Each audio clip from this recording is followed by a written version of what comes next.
Hello and welcome to the 55th episode of The Hot Issue.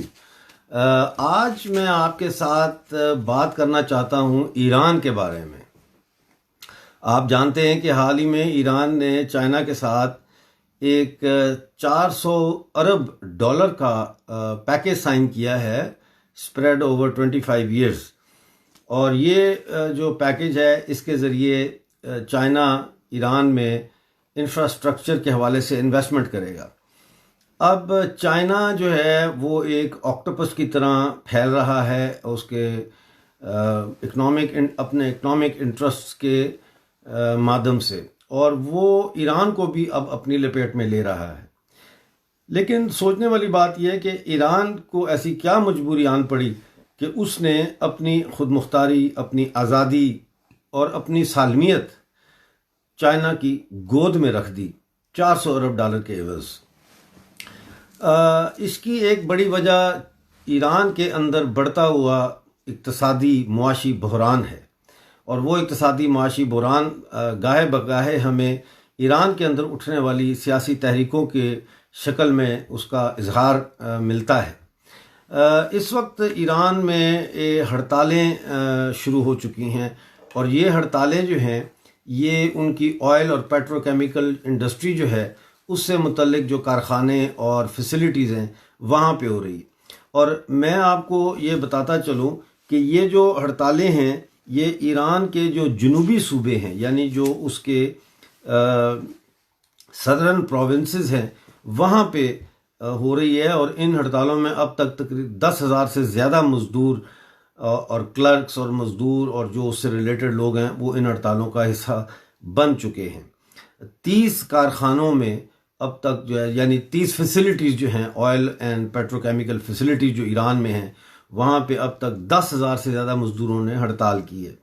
और इसमें अबदान है, इसमें पारसान है, इसमें कश्म है, यहाँ की जो रिफाइनरीज़ हैं ये इसमें यहाँ के मजदूर शामिल हैं।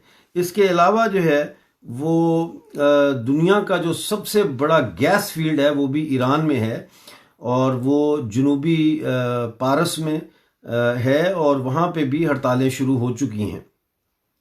और ये हड़तालें जो हैं उजरतों में कमी और टेरेबल जो हेल्थ कंडीशंस हैं, यानी वहाँ पे सेफ्टी की कंडीशंस जो हैं वो अप टू डेट ना होने की वजह से वहाँ पे मज़दूरों को बहुत सारी मुश्किलात का सामना है। और 28 जुलाई को वहाँ पे तकरीबन 1.5 हफ्ता कबल एक मज़दूर जो है उसकी हलाकत हुई एक पेट्रोकेमिकल फैसिलिटी में, जहाँ पे वो 50 डिग्री जो है टेम्परेचर में काम कर रहा था, और उसकी ये हलाकत। अब इसी तरह से हम देखें जो है, यानी कि नॉर्दर्न आज़ादगान और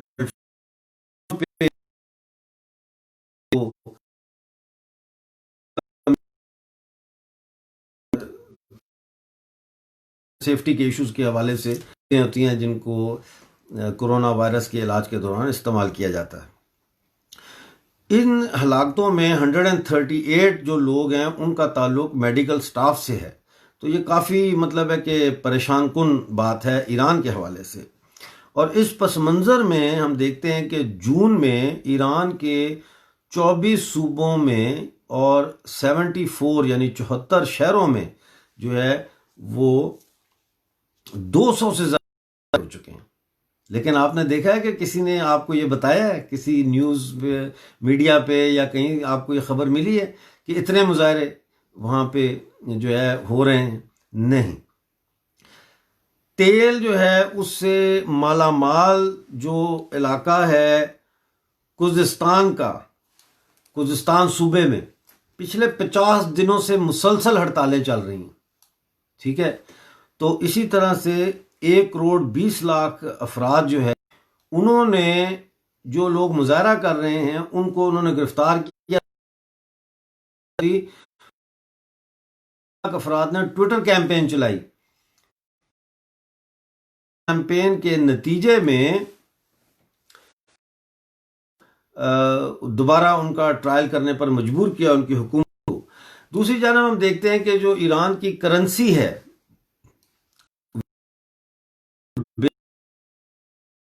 अफरात ज़र का ये हाल है कि 2015 में $1 के 35,000, जबकि इस वक्त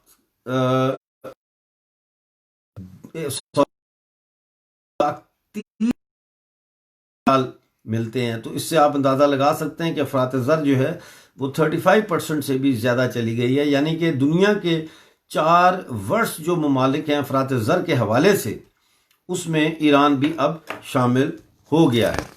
इसी तरह हम देख रहे हैं कि जो तेल से हासिल होने वाली आमदन थी वो भी गिर रही है, और 2011 में $100 अरब की आमदन तेल से हो रही थी ईरान को, वो गिरकर 2018 में $62 अरब रह गई, और 2019 में सिर्फ $8 अरब रह गई। यानी कि $92 बिलियन जो है वो कम हुई है उनकी इसकी तेल की जो आमदनी है, रेवेन्यू है वो।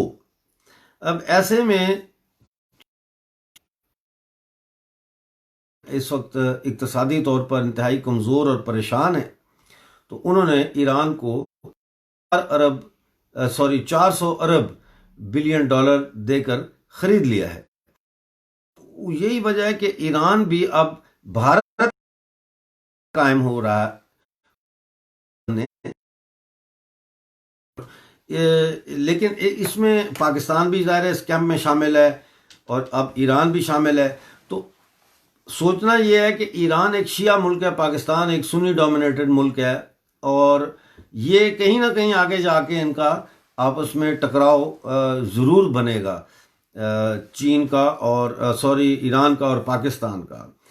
तो हम ये भी देख रहे हैं कि अब चाइना ने फौरी तौर पर, अभी उन्होंने शायद उनको एक पैसा भी नहीं दिया, अभी सिर्फ दस्तखत किए हैं, और स्याही भी उसकी जो है वो अभी सूखी नहीं है।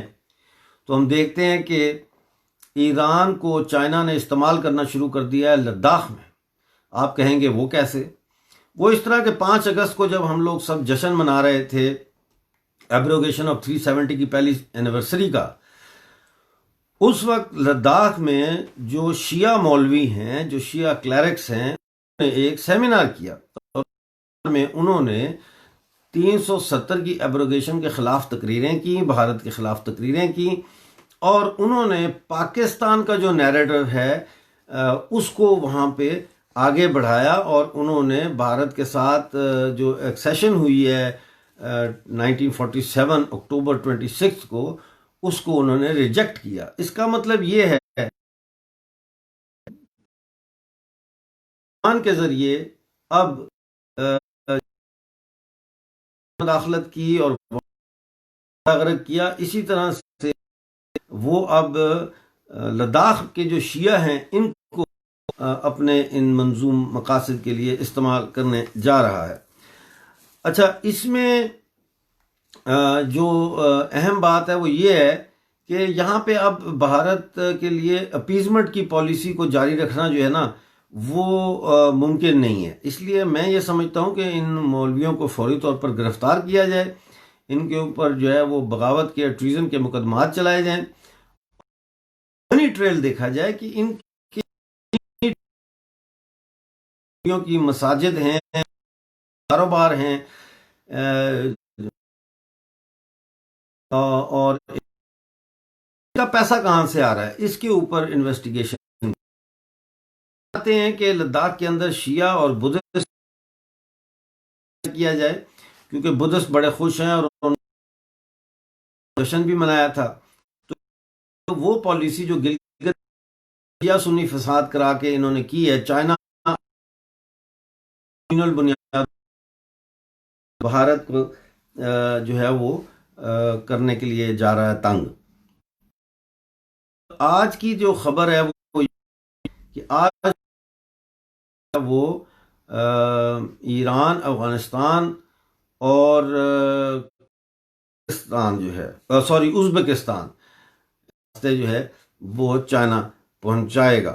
तो ये एक आपको मैंने दिया है एक थोड़ा सा ईरान के बारे में। और इस वक्त पाकिस्तान के अंदर चाइना अपने पंजे गाड़ चुका है, जिसमें से पाकिस्तान जी। और इन्होंने 6.8 बिलियन डॉलर्स का चाइना ने अब एक प्रोजेक्ट शुरू किया है पाकिस्तान में, जिसमें रेल ट्रैक को अपग्रेड किया जाएगा और जहां पे डबल ट्रैक नहीं है वहां डबल ट्रैक बिछाया जाएगा और इसको पीओजेके में लेके जा रहे हैं रेल ट्रैक को। तो जाहिर है अंग्रेज़ों ने भी भारत में रेल ट्रैक बिछाया था और उस रेल ट्रैक का मकसद सवारियां ढोना नहीं था, उसका मकसद पूरे भारत के तमाम दौलत को तेज़ी से इकट्ठा करना, एक जगह पे उसको लाकर जमा करना और वहाँ से उसको बरतानिया लाना था। तो इसी तरह से ये जो रेल ट्रैक्स बिछ रहे हैं, ये एक तरफ से ये चाइना का माल लेके जाएंगे बेचने के लिए और दूसरी तरफ से ये हमारी जो ज़मीनी ज़खायर हैं, जो नेचुरल हमारे रिसोर्सेज हैं, उनको लूटेंगे और उनको ये चाइना अपने तसरफ में लाएगा।